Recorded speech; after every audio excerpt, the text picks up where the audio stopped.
Welcome back to our kooky kitchen.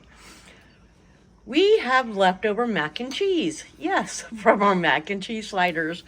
So we decided to try something snacky today. So Kyle's going to try to make mac and cheese fried balls. He used the panko and the tempura mix to dredge them in after the egg.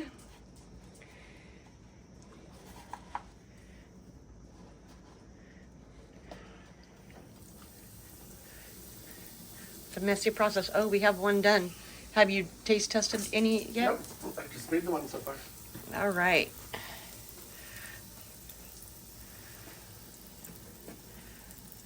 So how long do you have to fry them?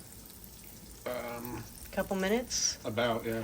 So you just like it for them to be brown and it warms it through? Pretty much. Okay.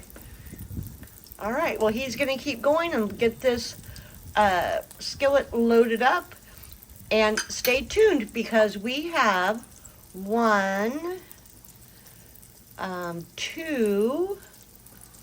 at least two more snacks. If we just want a snack night, what are we going to do? We're going to try, I thought there was one more. We're doing Dorito pizzas. We're doing the, oh, yes, we do have three more. So stay tuned. This is just the first one. Okay, I taste tested. This is good. Look how creamy that is. Kyle's trying to lay more out here. Really good. Excuse me. So, did you make sure the macaroni was good and cold when you started? Yeah, I took it right out of the fridge. All right. What you hear is my dishwasher, sorry. So, macaroni is cold. Dip it in an egg. And then a combination of tempura and panko. Fried until it's golden brown. Let it cool and delicious. And this is our plate of fried macaroni. It's time for Kyle to taste test his. I already ate mine. These turned out delicious. Right? Really, really good. All right, we got some cleanup to do, and then we're going to move on to our next ultimate snack. We are back for our next little appetizer. We got one in trying to see if it was going to work. Kyle's going to roll up some more. Basically, it's mashed potatoes with Monterey Jack cheese, diced canned jalapenos. It wasn't fresh. The mashed potatoes are still out. Going in to flour, egg, and then breadcrumbs, and we're going to fry them up and see how they turn out. We have already changed the way we're doing it because we found when we did flour, egg, once we got to the egg, the potatoes just kind of fell apart. And so I think that we need to cook the potatoes longer so they're a stiffer mashed potato. So these two have egg. The rest are just in flour and breadcrumbs. Let's see how they turn out. And by golly, these did not turn out at all like what I wanted. So, yeah. We're going to play around with this, so we're not going to make any more, but we are going to taste test. Try one of the funky ones. Okay, maybe not. Too hot. I think it was too hot. The flavor inside is really good. I think it's close to the flavor you're looking for. Yeah. So I just got to figure out how to make the mashed potatoes so they hold together when we dredge them in the egg. The ones that we dredged in the egg did, I don't know if you can see that, they did come out the best in form. You can see the rest just didn't hold up. We're not sure why. So we're going to go back to the drawing board. But hold on. We're going on to our next snack of the night. Next up is our next stack, Dorito pizzas. You can use any flavor you want. I think the hardest part was finding chips that weren't all broken into pieces. I'm going to put a little bit of pizza sauce, a little bit of pepperoni. I wanted to get the small pepperoni, but they didn't have it, so I just cut up the regular size ones. So let me get these assembled. My oven is preheating to 375. I just dabbed on a little bit of the pizza sauce because I don't want the chips to get soggy. and put 2 or 3 pieces of the pepperoni on there.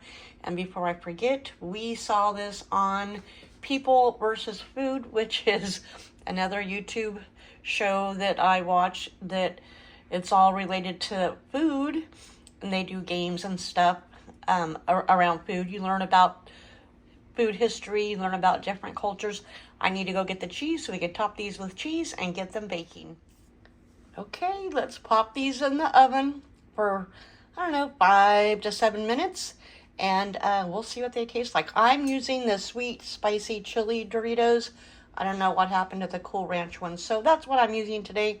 Let's pop them in and see what they taste like when they come out. They are right out of the oven. I hope these were good. It's just a cute little thing. I did tacos one time. And I used round tortilla chips. And then you put your beans or whatever, you bake them, and then when you pull them out, you actually fold them, and so they look like little tacos. If I can find that video, I'll link it. It was pretty cool. Let me see how hot these are to see if I can taste test. Okay, so they've cooled a little bit. Here's one. Let me see.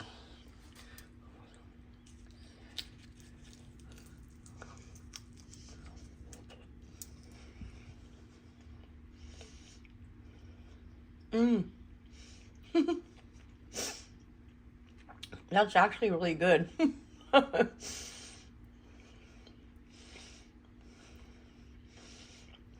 I do like the sweet, spicy chili chips, so that is really good.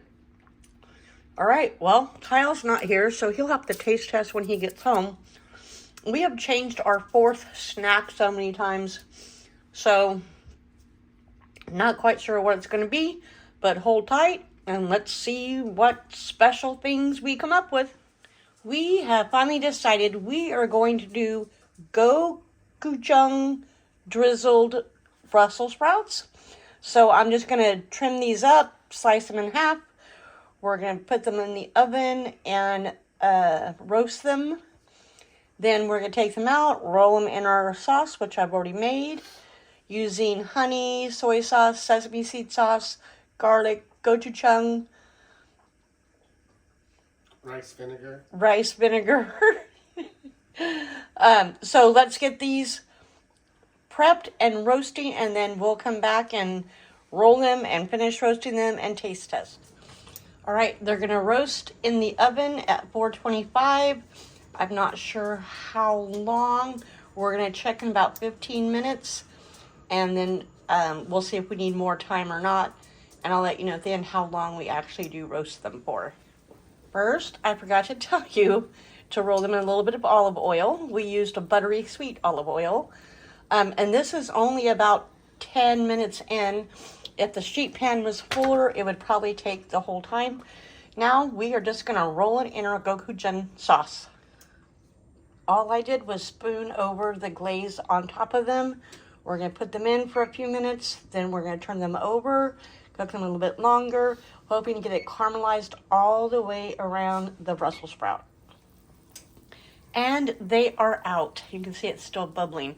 We're going to give it some time to cool, and then we're going to see what they taste like. I'm interested. I'm not a big Brussels sprout fan, but we're going to see if these are good. Guess what time it is? It is taste testing time. Kyle, you want to taste test first?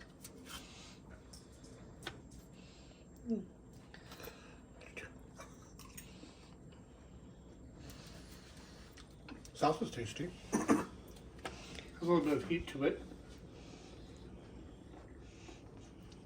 Didn't caramelize all that good. Not like I thought it was supposed to. The top did.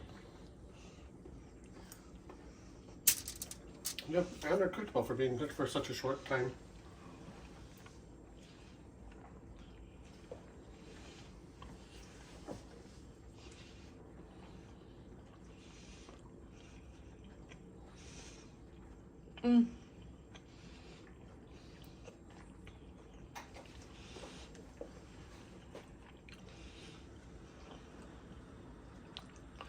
So, I'm still going to say I'm not a big fan of Brussels sprouts. However, that's pretty good. That's not bad at all. It did not nearly take as long as I thought it would. Again, maybe if the pan had been completely full, it would have taken longer. But that sauce, I need to... Oh, and the recipes will be in the comment box below. Sorry, I forgot to say that. I would drizzle that on rice, ramen, all kinds of things. That is a good sauce. Anyway, that's the last of our snacks. We had some unhealthy ones. We had a healthy one. We had the potatoes that didn't really turn out that we got to keep playing with. All in all, we had a great snack night. Thank you for being here with us at the Kooky Kitchen. Please subscribe. Give us a thumbs up. Comment below. Tell me how you cook your Brussels sprouts, whether or not you're a fan. Share it with anybody you think that might be interested. And this is Tina. We'll see you next time here at the Kooky Kitchen. Bye.